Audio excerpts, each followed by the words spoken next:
గిట్ట మళ్ళా కాంగ్రెస్ వాళ్ళు చేతులకెళ్ళి జారిపోతే మళ్ళా 5 ఏళ్ల దాకా దొరకరు. కాంగ్రెస్ వాళ్ళ గట్టిగా సురుకు పెడితేనే రేపు నేను అసెంబ్లీలో బల్ల గుద్ది ఏమైంది మీ హామీలని చెప్పి నేను అడగగలుగుతా, కొట్లాడి హామీలు అమలు చేయించగలుగుతా. మొన్న అసెంబ్లీలో మాట్లాడిన మీరు చూసిండ్రు, పోయినసారి ఎంత గట్టిగా సమాధానం చెప్పిందో మీరు అందరు కూడా చూశారు. మరి రేపు కూడా మనం మాట్లాడాల్సినటువంటి అవసరం ఉంది. ఒకసారి చూద్దాం ఏమి హామీలు ఇచ్చిండ్రు, ఏమి అమలు చేయలేదు. మీకు అర్థమైతే మీరు ఊర్లలో పోయి ప్రజలకు అర్థం చేయించగలుగుతారు. దయచేసి కార్యకర్తలు అవసరమైతే మీ ఫోన్లో వీడియో తీసుకోండి, రికార్డు చేసుకోండి.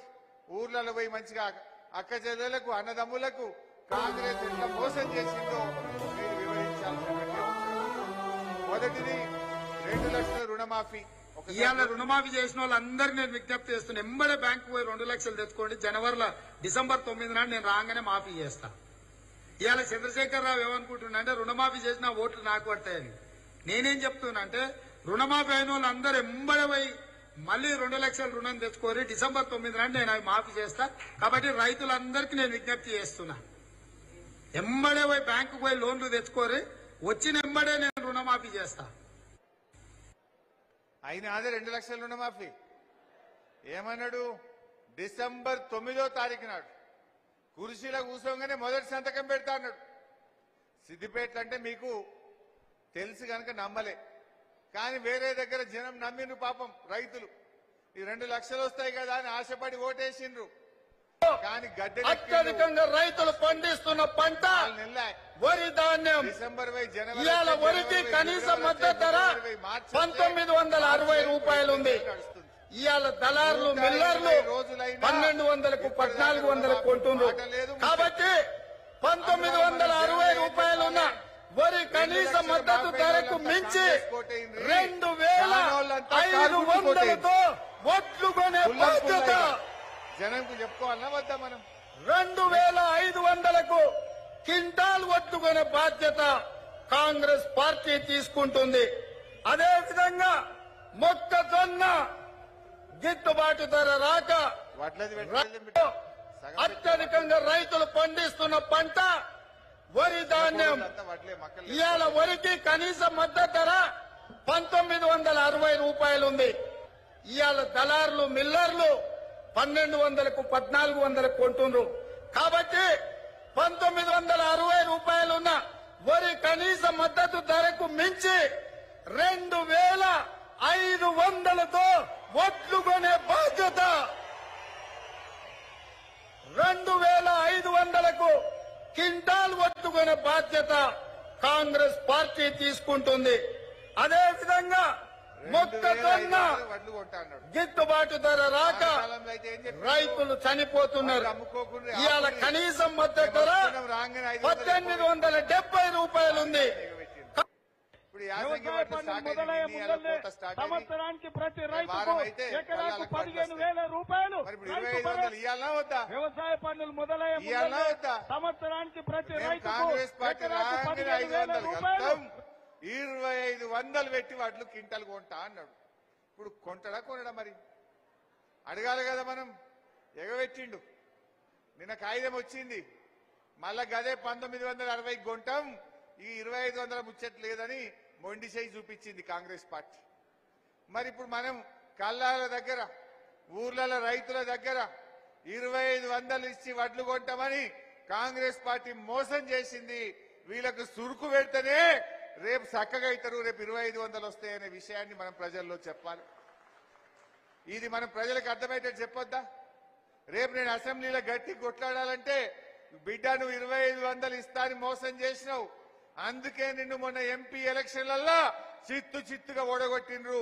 ఇప్పటికన్నా 2500 ఇయ్యని నేను గట్టిగా బల్ల గుద్ది రేపు అసెంబ్లీలో అడగగలుగుతా.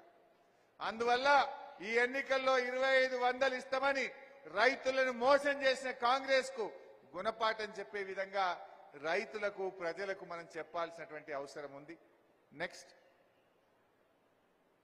పెన్షన్ ఎంత వస్తుంది? 2000 వస్తుంది కదా. వచ్చే నెల నీకు 4000 నీ ఖాతాలో పడతాయి. వచ్చే నెల డిసెంబర్ 9 నాడు పెద్దమ్మ 2000 కాదు, ఇందిరమ్మ రాజ్యం వచ్చి నీకు 4000 రూపాయల పెన్షన్ వస్తుంది. ఎవరు నడుపుకునే పని లేదు. ఇంతకుముందే సీన్ చెప్పి నీ మనోడు వచ్చి నీ కాళ్ళు ఒత్తుతాడు పెట్రోల్ కు 500 1000 ఇయ్యమని. నడిచి నడిచి నీ కాళ్ళు నొత్తే నీ మనోడు వచ్చి నీ కాళ్ళు ఒత్తుతాడు. ఎందుకంటే ఆయన పెట్రోల్ బండ్లు ఇంత పెట్రోల్ కావాలంటే 500 1000 నిన్ను అడుక్కోవాలి. అందుకే పేదల కోసం కొడుకు మీదనో సౌండ్ సరిగా రాలేదు, సెట్ చేసుకో వస్తలేదు మీకు. ఏమన్నాడు? డిసెంబర్ నెలలోనే 4000 పింఛన్ ఇస్తా అన్నాడు రేవంత్ రెడ్డి. మన కేసీఆర్ మాట అంటే మాట తప్పిండా? 200 ఉన్న పెన్షన్ 1000 అంటే 1000 చేసిండు. మళ్ళా గెలిస్తే 2000 చేస్తా అంటే 2000 చేసిండు. మళ్ళా గెలిస్తే కేసీఆర్ 5000 చేస్తా అన్నాడు. కానీ ప్రజలు వీళ్ళు 4000 చేస్తామంటే నమ్మి వాళ్ళకు ఓటేసిండ్రు. ఇంకో మాట అన్నాడు, నీ మన్మడొచ్చి నీ కాళ్ళు ఒత్తుతాడట. మరి ఇప్పుడు ఎవరో చెప్తాలో రేవంత్ రెడ్డి చెప్తాలి అందరికి. 42 లక్షల మంది అవ్వాతాతల కాళ్ళు ఒత్తాలి రేవంత్ రెడ్డి గారు. ఇది మోసం చేసుడు కాదా? అవ్వాని పింఛన్ ఎంత? 2000. ఇగో డిసెంబర్లో 4000 ఇస్తా అన్నాడు. వచ్చిన ఎవరికన్నా మా బీడీలు చేసే అక్క చెల్లెలకు అవ్వలకో వచ్చిన ఎవరికన్నా 4000 వచ్చినాయా? రాలే. మరి 4000 ఇస్తా అని నమ్మిచ్చి మోసం చేసిన కాంగ్రెస్ కు బుద్ధి చెప్పాలనా వద్దా? ఇంకా ఘోరం ఏంటంటే మొన్న జనవరి నెలల ఆ ఇచ్చే 2000 కూడా ఎగ్గొట్టిండు.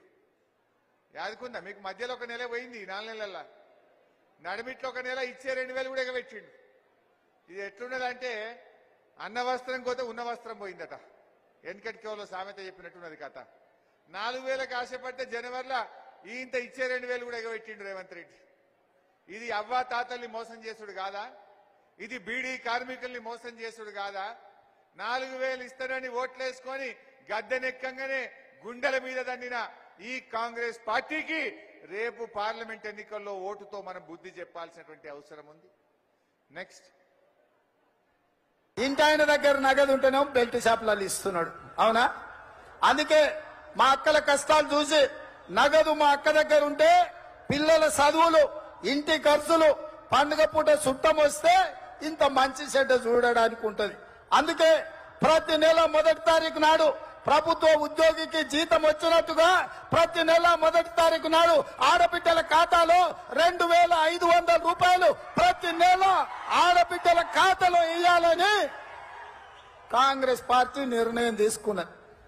ఇక ఇంటాయన దగ్గర నగదు ఉంటేనే బెల్ట్ షాపులలో ఇస్తున్నాడు. అవునా? అందుకే మా అక్కల కష్టాలు చూసి నగదు మా అక్క దగ్గర ఉంటే పిల్లల చదువులు, ఇంటి ఖర్చులు, పండుగ పూట చుట్టం వస్తే ఇంత మంచి చెడ్డ చూడడానికి ఉంటది.